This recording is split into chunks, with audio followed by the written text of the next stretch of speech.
about Hadrian's Wall. It is 1900 years old this year. So all this year there will be what they're calling the Hadrian's Wall 1900 Festival. It's going to run from January, this month now, until December. It's going to incorporate arts, crafts, theatre and more. So a fitting tribute to a well-known monument in this country, but we all know basically what it is. But it's a sort of dividing wall between Britain or England and Scotland. The Picts used to live there then, and it kept them away from the Romans, as far as I can work out. But I don't know much about it, and I thought we might try to investigate and to find out about the man behind it, Emperor Hadrian. Let's go straight over to historian and archaeologist Gillian Hovell. Good evening, Gillian. Good evening. Hello. Hi there. 1900 years old. What was it put up for, Hadrian's Wall? Well, it was put up because Hadrian was doing a grand tour of his empire, and he'd been through the Northern Empire and he'd been past the rather lazy German soldiers on the German borders, and he got to us, and we were having a few raiding problems coming in from the north, and I think it was partly a job creation scheme, to be perfectly honest, but it was also because the Romans hadn't conquered Scotland as we have it now.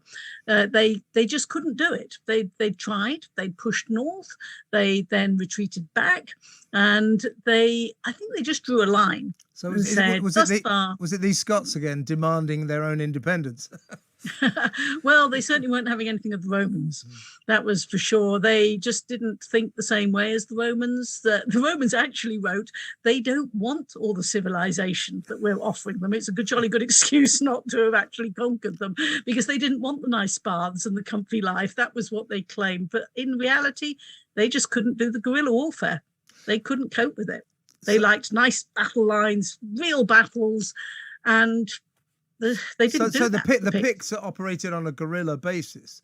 That they just raided and retreated and disappeared and came back, and the Romans couldn't handle that style of warfare.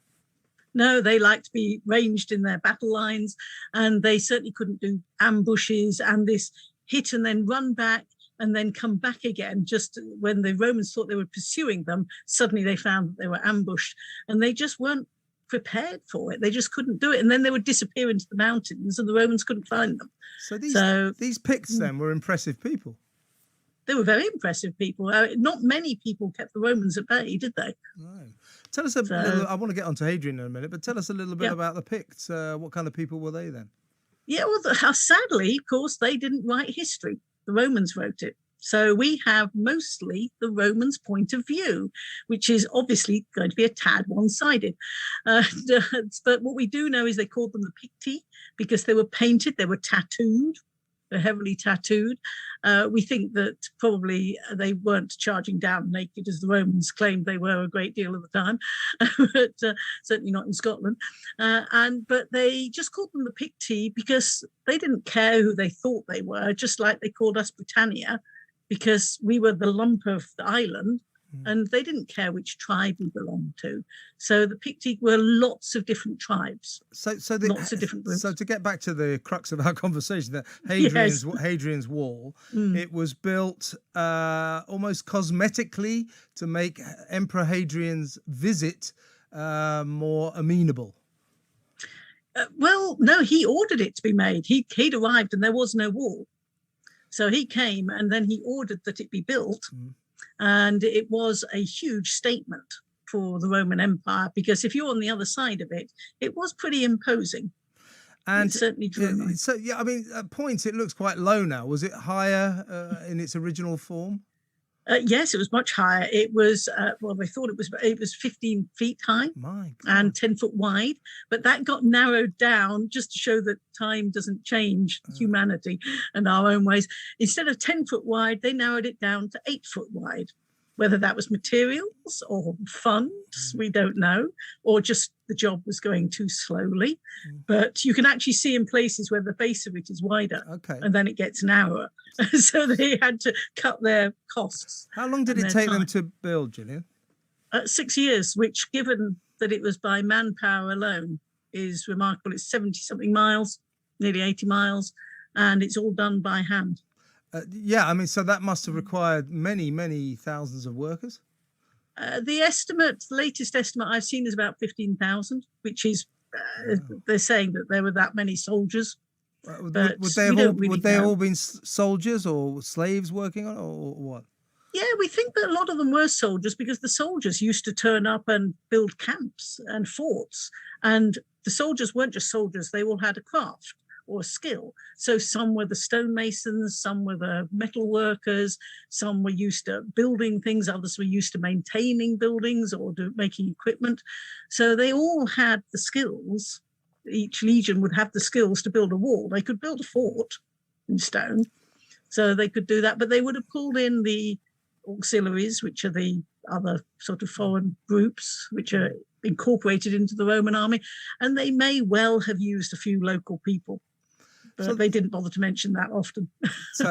So the Romans sort of take on their invasion tendencies, their imperial tendencies, was we're doing everyone a favor. We're providing them with civilization, and if these Picts don't want it, they can go to hell. We'll build a wall. Basically, yes. Strange way of looking at it. Yeah. Seems reasonable. Tell us about Emperor Hadrian. He sounds like an interesting character. Tell us all about him. I'll tell you why. I've been trailing it all show, but I've read a few articles, and one said it is widely believed he was gay. Can you explain that to us? Yeah, absolutely, yes. I mean, he was one of the 5 good emperors that Gibbons wrote about. He's a good emperor, and he was absolutely certainly, almost certain as we can be over this amount of time, we are sure that he was gay. And that was it was very much not unusual to be bisexual for the Romans. They would go with anything that moved, really. But to be openly gay, as in wanting only men and not women, and it was said that he didn't consummate his marriage with his wife, and so that was unusual. That really was unusual for the Romans. And when you say he was a good emperor, explain. He got good administration. He got the empire in order. He built those walls, which helped. And I don't think he was a lovable man. That doesn't come across, but he was certainly a charismatic and powerful. And he kept things vague as well as many emperors did.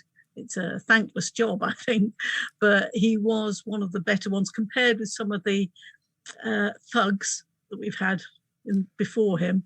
He was certainly slightly more humane, perhaps, but he was still could be brutal. But that was the way that emperors worked. He wasn't excessively so.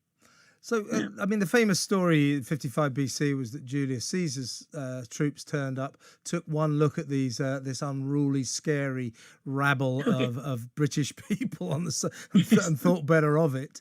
I mean, generally speaking, do you think that the Romans kind of regretted coming into the British Isles?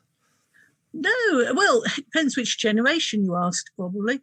The soldiers were terrified, especially when they went to Anglesey, which was where the Druids they all had their power, and the soldiers were actually really scared, literally frozen in fear. We were reputed to have some barbaric ways. We were reputed to do cannibalism and the like, but we were far off the map on an island, so we could have all the monsters, the here be dragons kind of concept that we have when we're somewhere is out of reach. But when they got here, they found we had a lot of cattle, we had a lot of minerals. And by the time we're into 200-300 AD, they're saying we can't afford to lose Britain. It's wonderful. It has lots of grain, it has lots of goodies, lots of slaves, which every land gave, and also excellent hunting dogs. We've always been a nation of dog lovers. Interesting. So we had a lot to give. So, what about the British, the English, or whatever you would call them in those days? Yeah. I mean, did they come to coexist in a certain amount of harmony with our Roman rulers? Yeah, we were called the Britons, but up on Hadrian's Wall, one of the letters tellingly says the Britunculi, which is a diminutive. It means those wretched little Brits. They didn't particularly like us. And there's no sign of resistance to Hadrian's Wall going up. I think the people near the soldiers discovered they could make money off them. They had coinage. We're quite opportunist as a species, really. And I think they found that resistance was fairly futile. We did resist, we did have rebellions, there's Boadicea and the like, but in the end, the Romans held their own. And as the generations go by, nobody can remember life before the Romans. Yeah. And I think we have to remember that when we say, they should have still been fighting against them. If you can't remember it, it's what your life is, Sorry to be such a historical ignoramus, but how long did the Romans occupy us for?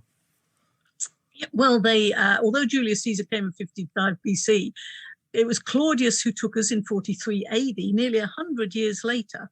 That was the proper. Julius Caesar was more like landing on the moon, sticking a flag in and then going home. Right. It wasn't a very permanent. But when Claudius came in the middle of that first century, then it was permanent. And they stayed till 410. Hadrian's wall was up for 300 years with a few incursions, but it was pretty effective at creating that boundary. And still there, amazing. So last question really, Gillian. What do we owe the Romans here in Britain? My goodness, as a last question. I could go on. We got no more than 10 seconds.